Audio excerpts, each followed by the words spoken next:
começando, qualquer hora que a senhora quiser, a senhora pode começar. Boa noite a todos, que Deus nos abençoe. O nosso tema desta noite é o poder da fé. Vamos relembrar uma bela passagem da vida de Jesus, um momento em que ele caminhava junto a uma grande multidão. De repente, um homem lançou-se de joelhos aos seus pés e disse: Senhor, tem piedade do meu filho. Ele é lunático, ele está enlouquecido e sofre muito, Senhor. Muitas vezes ele cai no fogo, outras vezes ele cai na água. Levei-o aos seus discípulos, mas eles não puderam fazer nada por ele. Jesus respondeu então: ó raça de incrédulos, descrentes e depravados, trazei o menino aqui.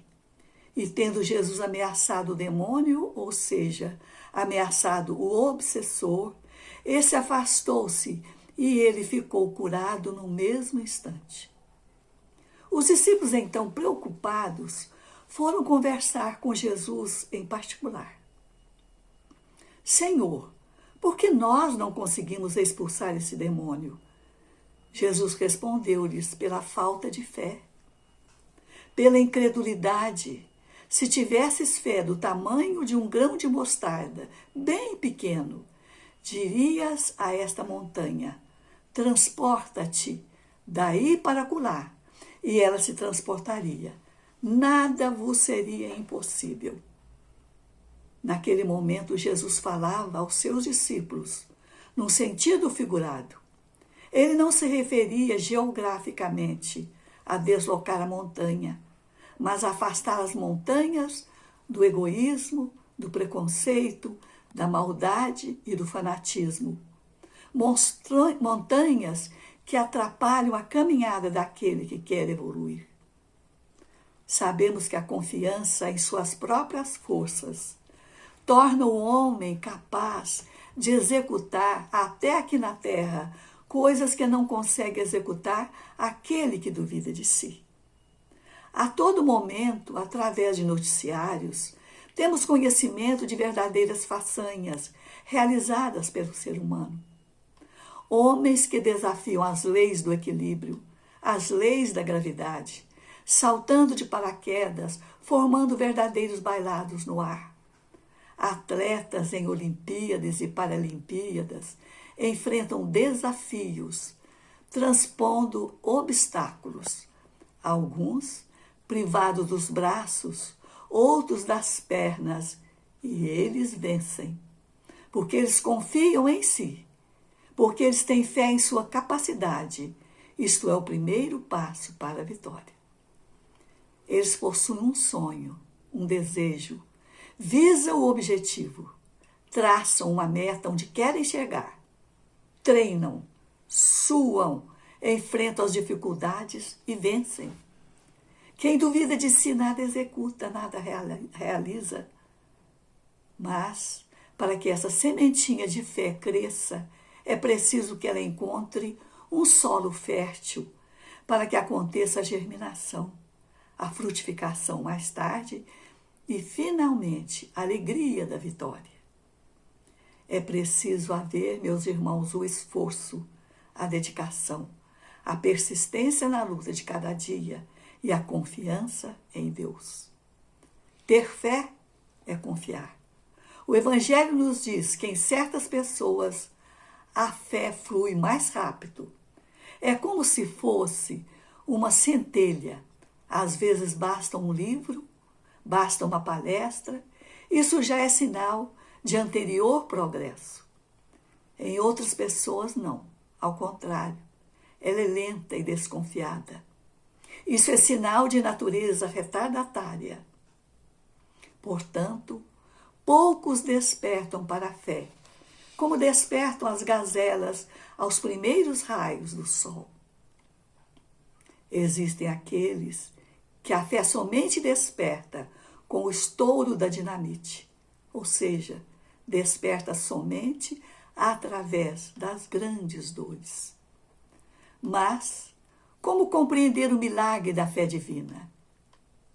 Em um dos livros da codificação, a Gênese, encontramos revelações com base científica, nos esclarecendo a respeito dos milagres, nos dizendo que a fé divina não surge por acaso.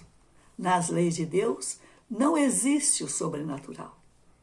As leis de Deus são perfeitas. Tudo está condicionado às leis do progresso, às leis da disciplina e à lei do amor.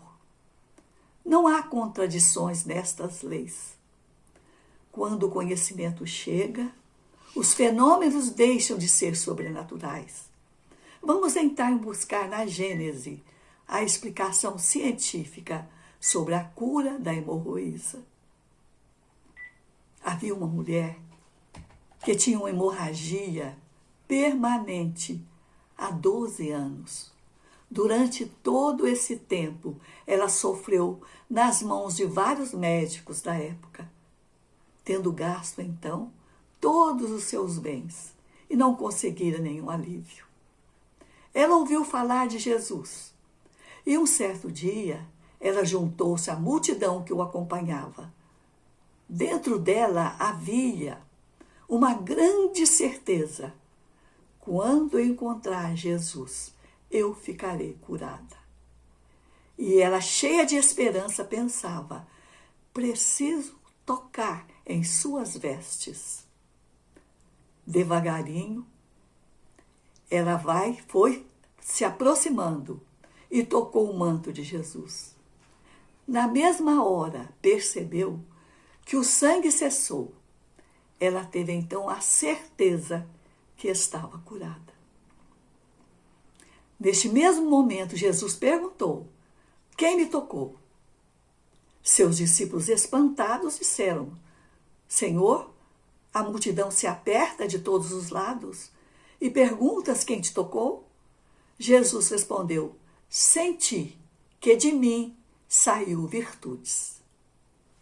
A mulher, cheia de medo, lançou-se aos seus pés e contou toda a verdade. Jesus docemente lhe falou: minha filha, a tua fé te curou. Vá em paz.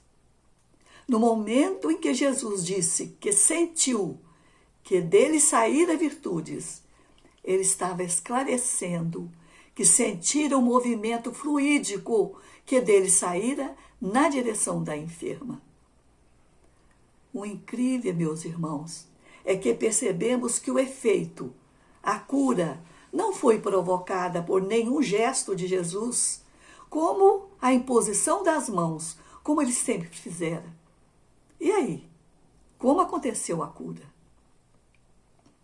Aconteceu que a irradiação fluídica de Jesus foi suficiente para realizar a cura. Conforme nos esclarece Allan Kardec, o fluido magnético é considerado matéria de tratamento ao atingir a enfermidade.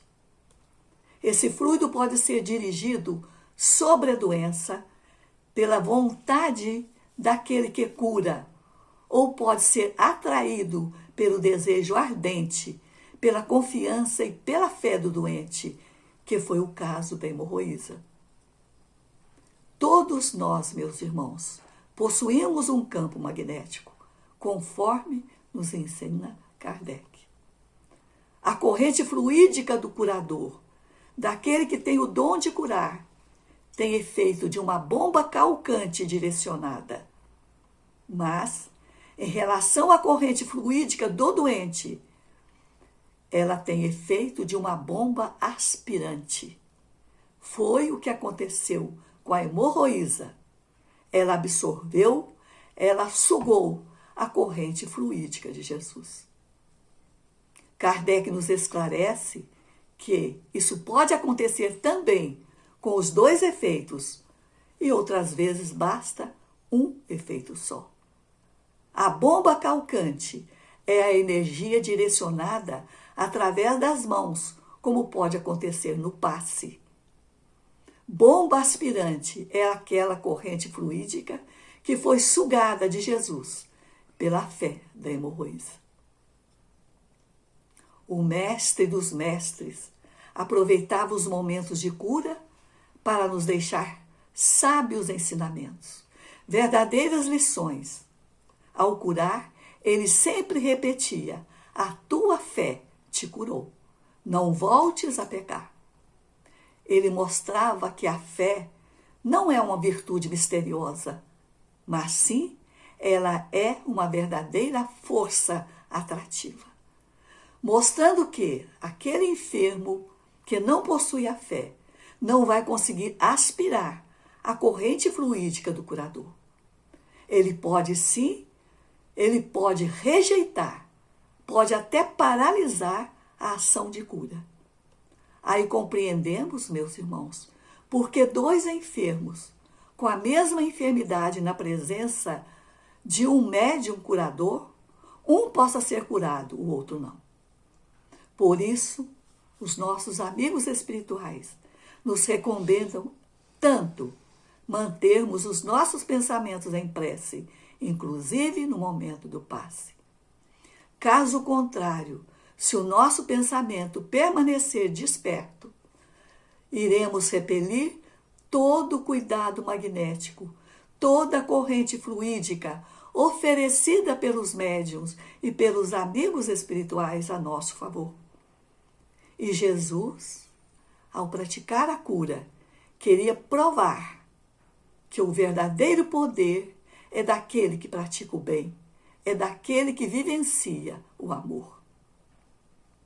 A cura que Jesus fazia naquela época não era para satisfazer as curiosidades dos indiferentes fariseus a respeito das coisas sobrenaturais.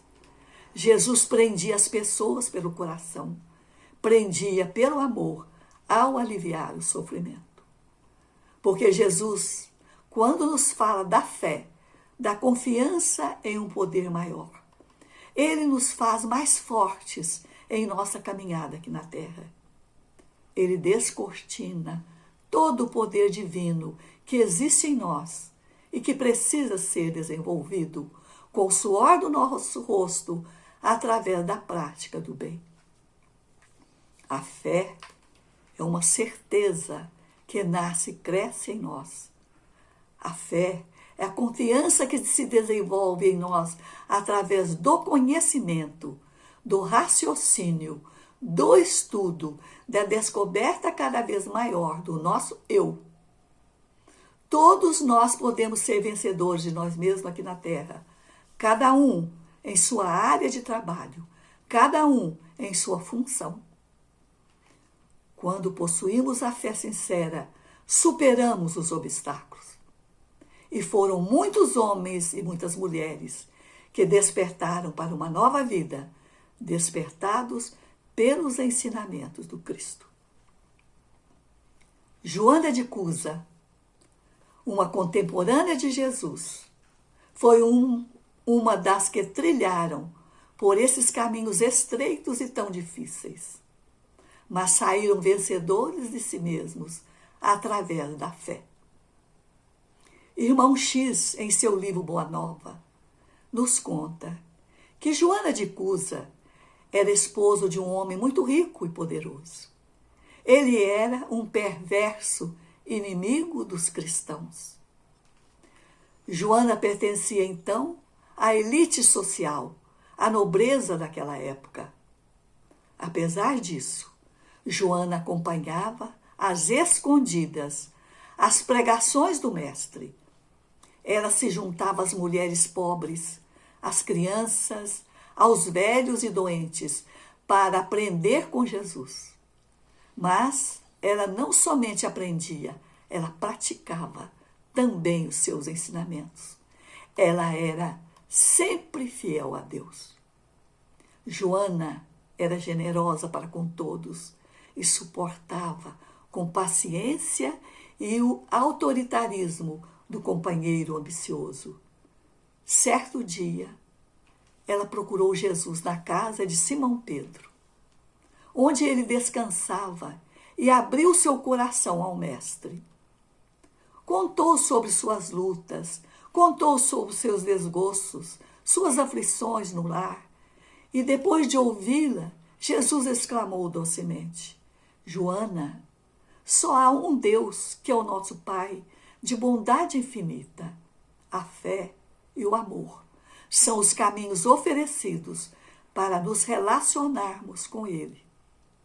Se seu esposo não compreende a sua alma sensível, vai compreendê-la um dia. Ama-o a si mesmo. Não estarias ligada a ele se não houvesse uma razão justa para isso. Naquele momento, Joana sentiu-se fortalecida em sua fé.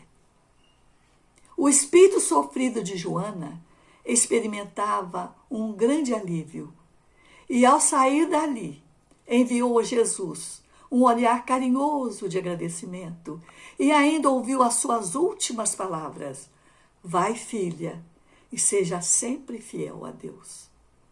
Algum tempo depois, meus irmãos, desencarna seu esposo, pobre e falido. E com a mesma humildade, Joana enfrentou a viuvez. Na pobreza, ela foi discriminada pelos antigos amigos por ser pobre, por ser mulher e por ser cristã. Ela cuidava do seu único filho. Ao mesmo tempo, ela cuidava dos filhos de outras mães, trabalhando para sobreviver. No ano 68 DC, ou seja, depois de Cristo, quando as perseguições ao cristianismo eram intensas, vamos encontrá-la envelhecida, amarrada ao poste de martírio, junto ao seu filho, agora já rapaz. Ela fazia parte de um grupo de cristãos que havia sido condenado à fogueira, e essa fogueira seria acesa na arena do circo romano. Naquela época, meus irmãos, matar os cristãos queimados ou devorados pelas feras representava uma grande festa para o povo bastante primitivo. Em determinado momento, o povo grita: mulher, nega Jesus Cristo que será salva. O chicote estala na mão do executor. O filho de Joana treme e pede: mãe, estamos perdidos. Nega Jesus por mim, mãe. Joana olha para o filho tão amado e sente uma dor tão profunda que jamais sentira antes. Naquele momento, ela relembrou todo o seu passado, relembrou sua vida cheia de renúncias. Ela relembrou todo o seu trabalho, assim como os ensinamentos de Jesus. E foi chorando que respondeu ao filho: não posso, meu filho. É preciso ser fiel a Deus.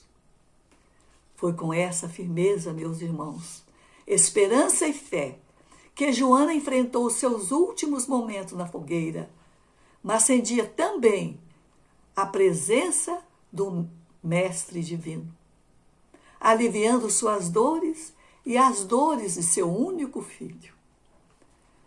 Joana deixou-nos um rastro de luz em sua trajetória aqui na Terra. Deixou-nos exemplos de bondade, de amor, de renúncia, tudo em perfeita sintonia com os ensinamentos do Cristo. Esta é a base que necessitamos para construirmos a nossa fé. Temos aprendido com os Espíritos da Verdade que, à medida que estudamos o Espiritismo e estudamos o magnetismo, os milagres tornam-se mais compreensíveis. Neste final do nosso estudo, meus irmãos, sabemos que não vamos enfrentar, como no passado, a fogueira e os postes de martírio, as feras no circo romano. O que realmente continuamos enfrentando são as feras da vaidade, do egoísmo e do nosso mundo interior. As feras que nos impedem de avançar na direção da luz e nos distanciam da felicidade. Elas nos lançam sempre a novos sofrimentos e a novas reencarnações dolorosas. Que possamos nos esforçar cada vez mais na prática do bem e no estudo fiel a doutrina dos Espíritos. Que Deus nos abençoe, nos ilumine e nos proteja em nossa caminhada aqui na Terra. Que assim seja. E aí? Parou nem uma vez, ó. Mas Tá eu tô, afinadinha, hein? mas também puder essa